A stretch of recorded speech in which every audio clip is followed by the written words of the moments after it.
What's up guys, welcome back to the channel. Today we're going to be checking out the Fortin NTS plugin from Neural DSP. So this isn't something that's particularly new or anything, but I've talked to a ton of people that are absolutely batshit crazy for the Neural DSP plugins. And I wanted to see what it's all about, what the hype is about. Let's see if it really lives up to the name of Neural DSP. And what better way to start than checking out the Fortin NTS amplifier, which is an amp simulator after the Fortin Natas amplifier. And fun fact for those of you that do not know, but Natas is Satan spelled backwards. I am an absolute huge fan of all the Fortin amplifiers that I've heard. They're very chunky and just boatloads of gain. It's like a metal player's dream. And as much as I love the Fortin amplifiers, unfortunately, I cannot afford any of them, so this is the next best thing. Let's check it out. Okay, so here we are. This is the interface for it. Got the gorgeous red and black amplifier right here. I'm gonna go ahead and go through the different knobs for you. We have the girth, the grind, gain, I think that says kill, so it should be a good time. It says volume here, bass, middle, treble, kind of your 3-band EQ, just pretty basic stuff for an amplifier. You got a channel switch down here. Then you have the gain, a bright switch, volume, and then 3-band EQ for channel 2. And then coming on over here, where it says NTS, you have the depth, presence, and master. And then you have the standby and power to turn it off. But why would you want to turn off such an awesome amplifier? I don't know why. So right now we're in the default. Let's see how it sounds.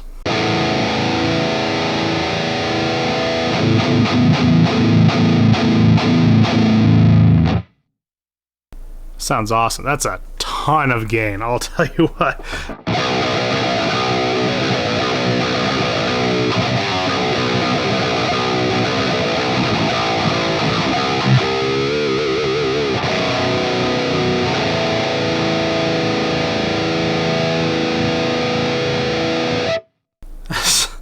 This thing sounds awesome. This thing is a beast. So I'm going to go ahead and go down the different knobs here and let's see what each one of them does. So the girth.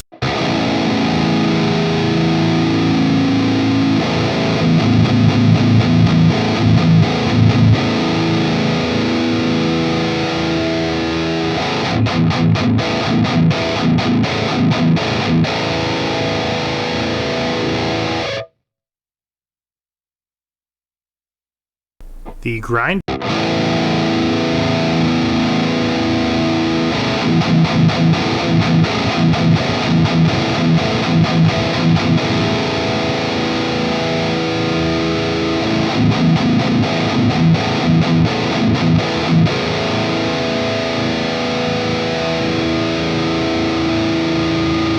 And then the gain, obviously.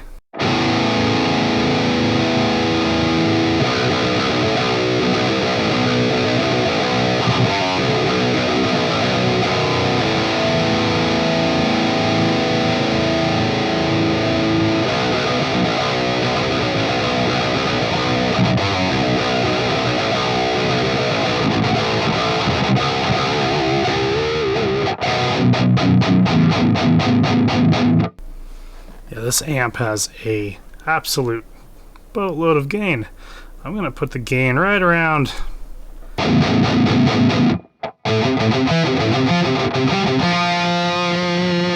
maybe 1 o'clock or so. Yeah, that sounds about right for me. And then we have, let's test out the kill. So this is without it. This is with it.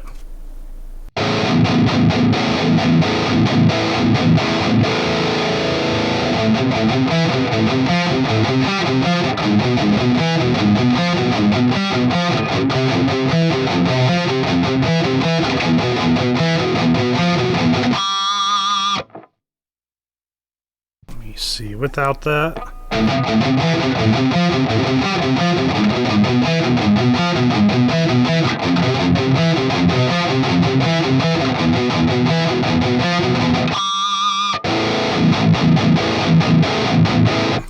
That didn't do as much as I thought it was gonna do. But, you know, I think I like it off, actually. At least for my own taste, I like it off. The volume, obviously that's gonna change the volume of it. Let's go down the 3-band EQ. So here is the bass.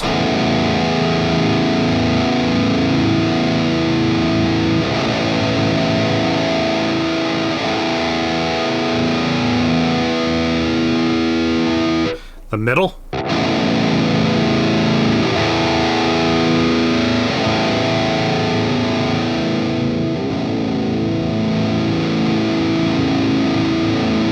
And then the treble.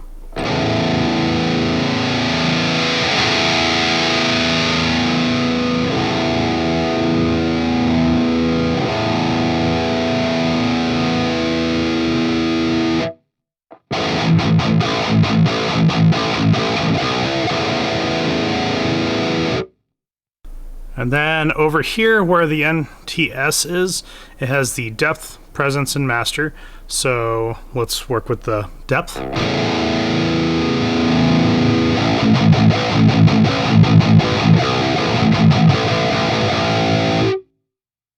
Then no depth.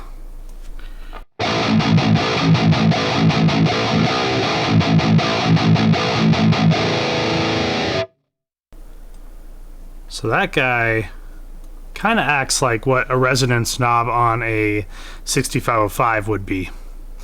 And then the presence.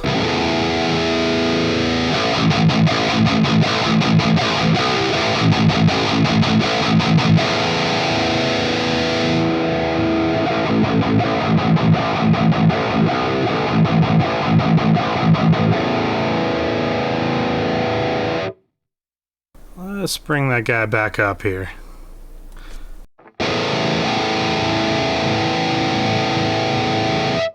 Gonna mess with some of the knobs here.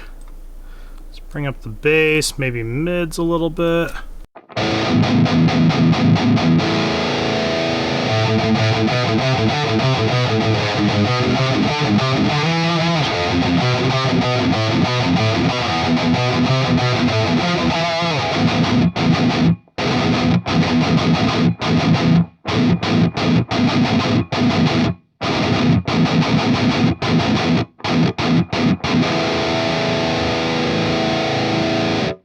Sounding pretty good.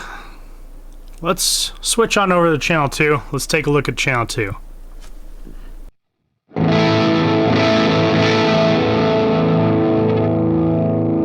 Okay, so channel 2 is going to be your clean or cleanish tone on it, or as clean as you can get on this guy. So it looks like the bright knob is all the way up, so let's check it out without it.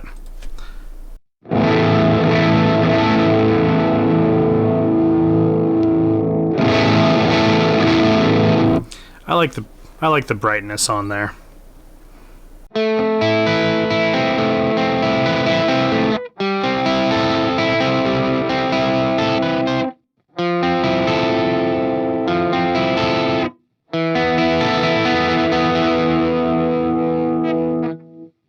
Alright, and then volume just like the other one, and then the 3-band EQ. So I'm going to raise some of these here.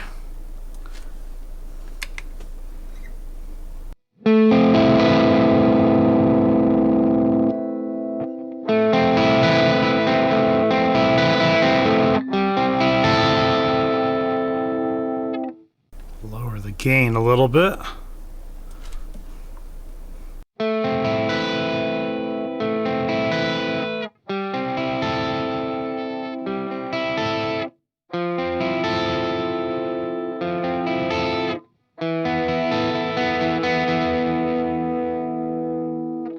That's a great, clean, kind of dirty, clean tone. I really like that a lot, actually. That sounds really cool. Let's switch it back over to the dirty tone. Up here, we have a few different buttons, so we'll start with this one. This one is looks like the pedals. So the Zool, Hex Drive, and Grind. And Zool, it looks like, is going to be a noise gate.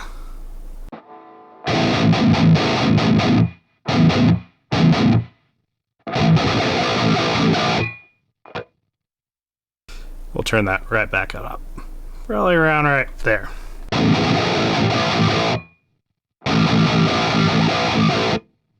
There we are.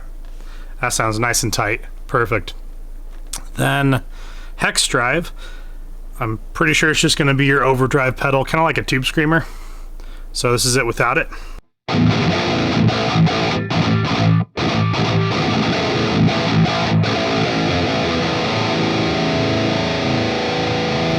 It still sounds awesome even without that hex drive. Here it is with it.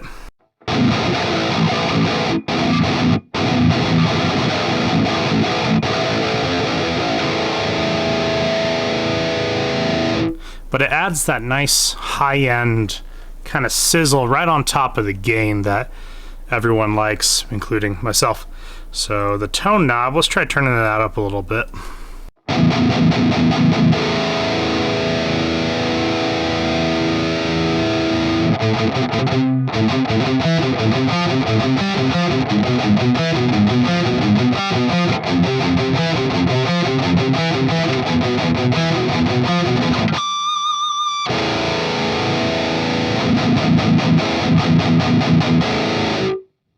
And then all the way up.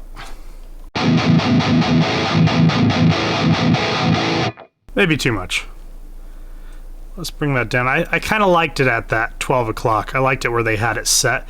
Then there's the level and the drive, so you can add extra drive to it. Then we have a grind pedal over here. What's that guy?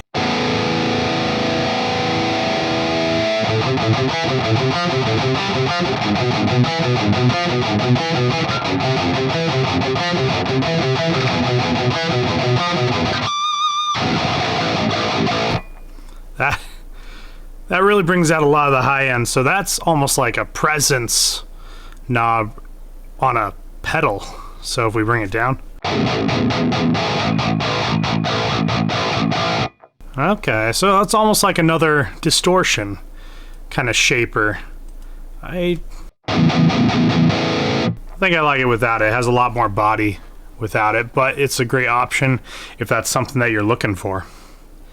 Let's head on to the top here over to this far right one. That's going to bring us to the speaker cabinet, and it looks like you can move the microphones wherever you want them to be. So we have a dynamic 57, so your SM57, and then a condenser 184. I'm going to go ahead and go through the different microphones here. So the 57, yeah.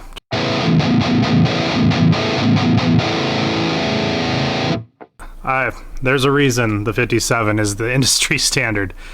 I'm always going to love that. Now let's go to the dynamic 906.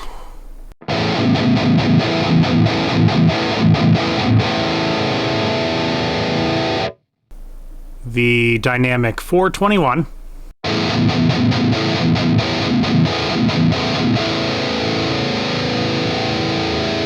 Almost sounds a little bit more scooped.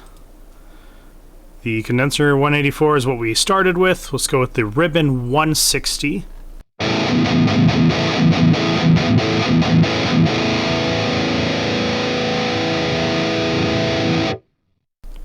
The ribbon 121.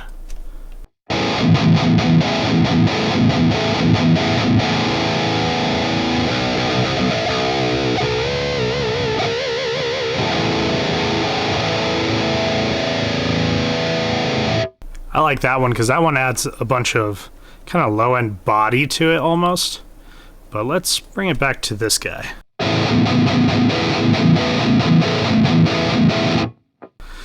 Just can't beat it. Only problem with that is everyone has that tone.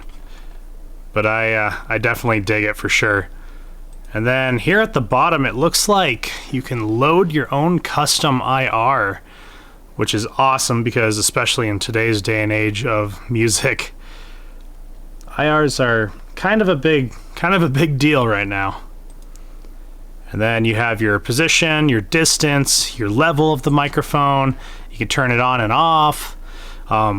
It just really brings in a whole great aspect of whatever sound you want, go for it. Find that sound. And then up on top, we have the input. There's a gate on top.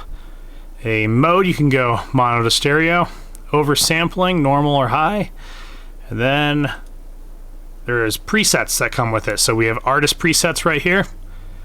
There's factory preset. And then you can make your own preset and save it. And then obviously, since there is an input, there's also an output as well. This thing sounds fucking mean as it is right now. Let's check it out in a mix.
And that does it for today's video. Thank you so much everyone for watching.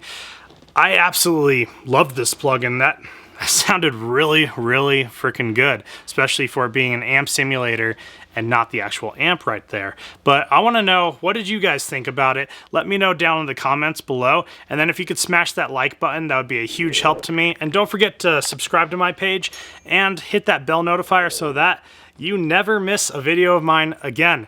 As always, my name is Chris with High Impact Audio. Thank you so much, guys. We'll see you next time.